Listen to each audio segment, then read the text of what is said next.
living life. What you living life? You know I'm living life. Are you living right? But you're living right, right, right.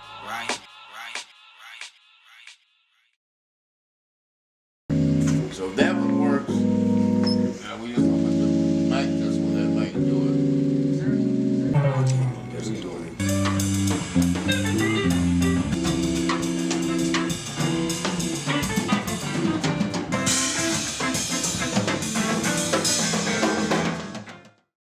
Hello everybody, this is Katie Rain and we are at the lovely Jewell Ballroom, the new Jewell Ballroom. This is in downtown Omaha, but the focus of today is Curly Martin. I am so honored to be in the building with you. And so once again, this is Katie Rain with Rain's Magic the Detox on Mind and Soul 101.3 FM, and this is something new that we're kind of going with. We are live, and once again, just so honored to be sitting here with you. Thank you. Yeah, so you have a grand night that's coming up ahead of us. Oh yeah, it's gonna be a fun night with some great musicians, some youngsters, you know, Yeah. and some young men. So we got Wally Ali Kel Majid on organ, and Cindy. Cynthia Taylor singing. Yeah, so it's just something to look forward It's to. gonna be a good night. Yes. A little something for everybody. Okay. Yeah. So the Jewell, the name, like where does that come from? North Omaha. North Omaha? Omaha, yeah. Jimmy Jewell used to have a place called the Dreamland Ballroom. Mm-hmm. So Jimmy Jewell owned it, and so Brian named the club after the Jewell family. So yeah, representing Omaha, which is good. North Omaha, which is great. Okay, so we're talking about legacy. Oh yeah, for sure, in the Yeah. history of music. Yeah. Okay. So from my understanding and a lot of others, you are very impactful with that legacy that's going on right Yeah, now. the history is the most important thing. Right, Because so many right. great musicians come out of North Omaha. Mm-hmm. You know, this whole band's out of North Omaha. So talk a little bit about that. The band, like me and Wally McKell been playing together off and on 45 years. Mm-hmm. So we done played 45 with years? 45 years. We done played with everybody you can think of. And most of the time people, they put a combined thing. That's just 45 years. That's That's just not 45 even years. combined. No, that's just 45 Right. years of just playing. Okay. And doing gigs with each other and different name artists and stuff. Mm-hmm. Running around the world looking crazy. So it's cool though, it's cool. But so much talent came out of North Omaha, you know. I mean, just killer musicians, just killer artists, period. Such as who? Wally Ali, Calvin Keys, Andre Lewis, Buddy Miles, Victor Lewis, Kenny McDougal, I can go on and on. At least 160 world-class musicians come out of North Omaha. 160. That's a lot. Just in my lifetime. That's a lot. So I came on the scene in 1959, so I've been playing 60 years. So throughout the 60s, Omaha was like living in New York.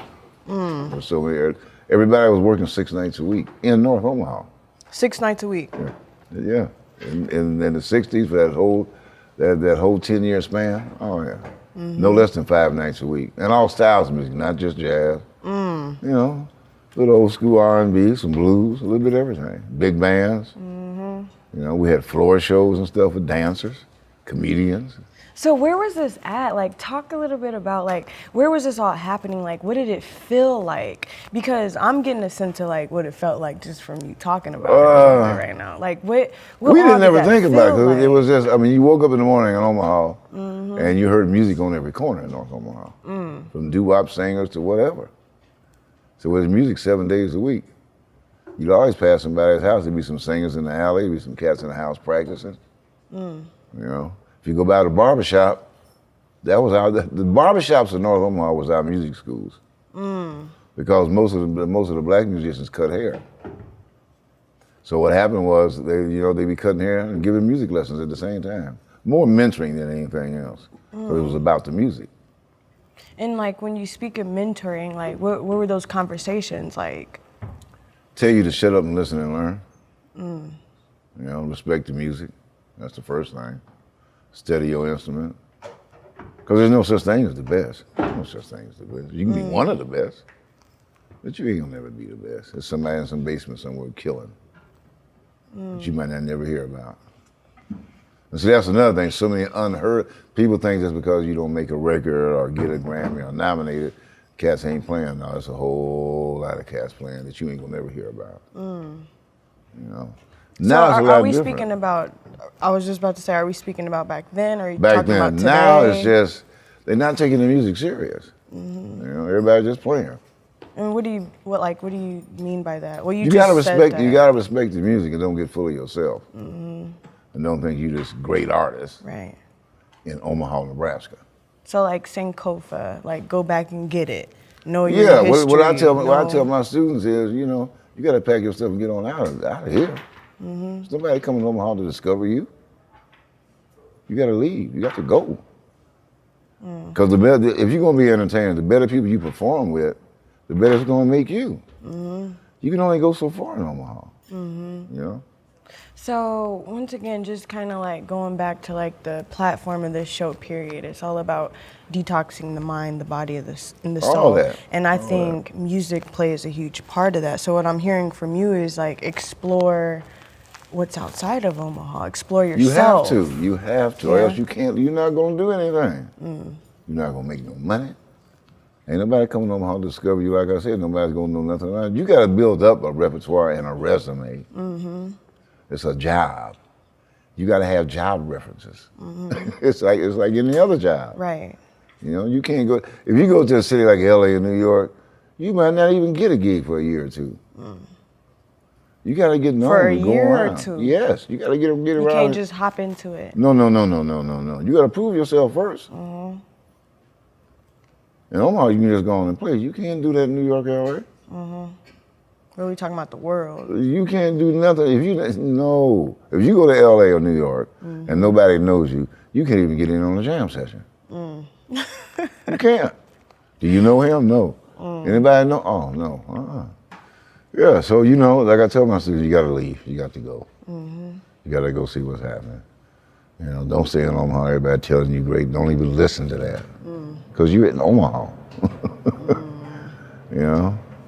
So with today's like music scene and like where we're at, once again, like myself and a lot of other individuals, like we recognize you as a legend, and you have continued that legend, especially like with your son and like everything that's like moving forward from your flow and everything like that. So I just want to ask you, like, first off, thank you for that, but like what do we have to look forward to in the future?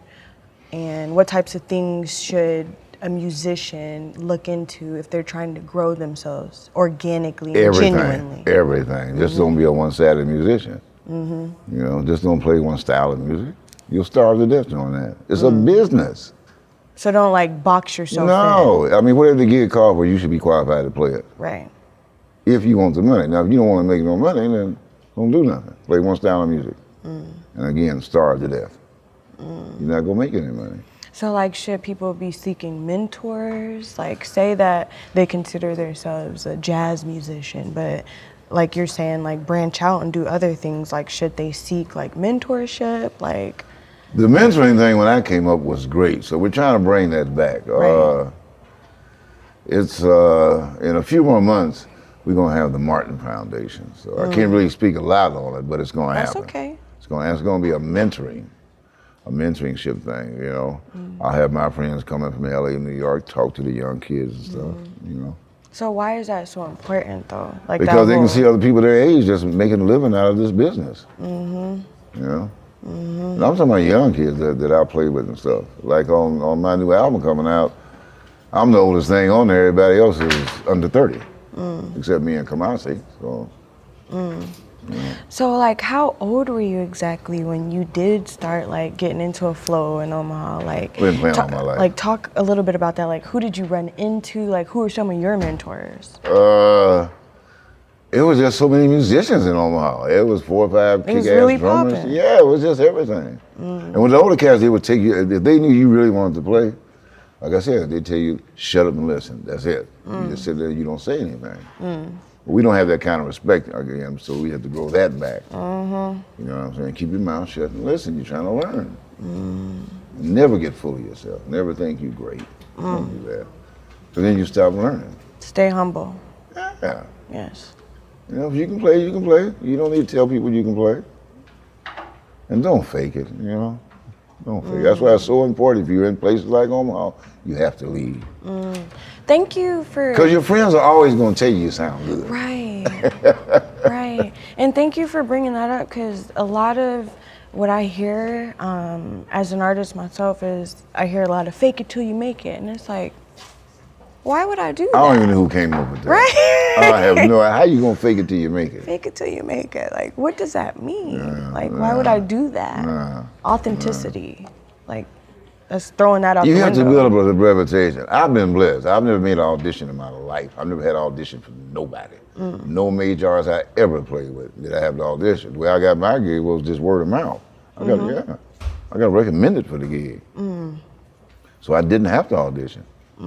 Just go to rehearsal and you got the gig. Because the other people that recognized I could play it, it was already established in LA, New York, said, hey man, we use this cat here. So that's how I got blessed. That's how I got in. Normally you got to go to all the, you know, hang around, and the studios and all that. When I first went to LA, I didn't have to do that. I got to LA 2 days later, I was working. So like, do you think that the Black community can be where we once were at one point in time? Like, do you think there's still hope? With mentorship, yeah. Yeah. With mentorship, and they're going to, because right now we don't have that. We don't have that. And then there's no businesses in North Omaha as far as live entertainment. There's nowhere to play in North Omaha. You know, Omaha period don't have a lot of establishments. The Jewell, this club here is going to be good for Omaha, but we need more places also. We don't have there's no lot of venues in Omaha to play. It's really not. Again, Crowley, I just want to thank you so much Oh, for thank you. I sitting appreciate down it. and sharing some jewels and gems with us. And so I just want to ask one more last thing, like the healing properties of music. I guess it's not even a question. If it's good music, if it's good, like I tell people, you know, my job as an artist, as a musician, is bring you into my world. How's that healing for one? Because you in my world and it's cool. Yeah. You know, that's my job. You know, if I can't bring you into my world, I'm not doing my job. If I'm playing and you talking, I mean, I ain't playing shit. If I'm playing my ass off, you gonna listen. So it's bringing them into a zone. Yeah, you got to. You're there to hear the music. Yes. You're not there to hold a conversation. It's a different type of conversation. Yes. Yes, just listen, feel the music, and have some fun. Listen, feel, have fun. Yeah, you got to. You know, you want to make the audience part of the gig. Make them feel like they're on stage playing. That helps everybody grow, though. Everybody feels without good. even talking. Like Right, you you don't have to say anything. You don't have to say a word. Again, if I'm playing and you got 4 or 5 conversations going on, I got some friends of mine stop in the middle of their show. Seriously. And I'll tell you straight up, you can be quiet or leave. You're here to hear me play. Or sing, or whatever it is, act, whatever it is. You can't go to New York to a play and start talking. They'll put you out. You can't go to Lincoln Center and be talking. Right. While Marcellus is playing, you got to go. You there for the music and art. You know, understand that and we'll all get along. Don't understand it, I'm gonna ask you something. So we're going to be sure to understand that. Oh, yeah. Thank you so much Thank you. for It's taking gonna the be cool. time to sit with us and kind of chat about It's gonna be the fun, history and the healing of music and all such as that. Especially for I me, really Mikkel, and appreciate you. Wiley, this is fun for us. This is, I call this the LA Trio. This is fun. This is And fun. actually, one more question. So the 4 of you guys combined, like what does all that mean? Like, who have you guys played with? Like, once again, going back to legacy, like, A whole bunch of folks. Yeah? Yes, oh yeah. Like A whole who? bunch of- yes.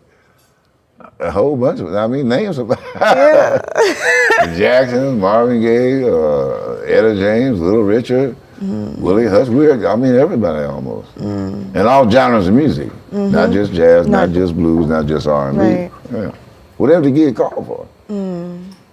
So once again, just take it in, listen, and vibe with it. And it's a business. Yes. You know, the most important part about being an artist is be on time. On time. Yeah, don't be late. You know, don't be late. And if you come to rehearsal don't mean you come to learn the music. You come in to put it together. You're already supposed to know the music. Don't come to rehearsal to learn it. Be Then I'm ready. gonna fire you. Yeah, because you don't know the music. We ain't got all that time to spend. Be prepared. I just be prepared. It's a job. Right. It's a job. Okay. We cool. Yeah. Thank you, Katie. Thank you so much, Curly. Oh yeah, it's gonna be fun. We're gonna have fun tonight. We're gonna have fun. So once again, we are at the Jewell in Omaha, Nebraska. I'm sitting here with Curly Martin. Once again, thank you, thank you, thank Oh, you. yeah. This is Rain's Magic, the Detox on Mind and Soul 101.3 FM. So thank you guys, and we look forward to tonight. Cool. Mr. Curly Martin on the drums. We have Julie Wally out there on the guitar vocals, so we should be right back in a few minutes.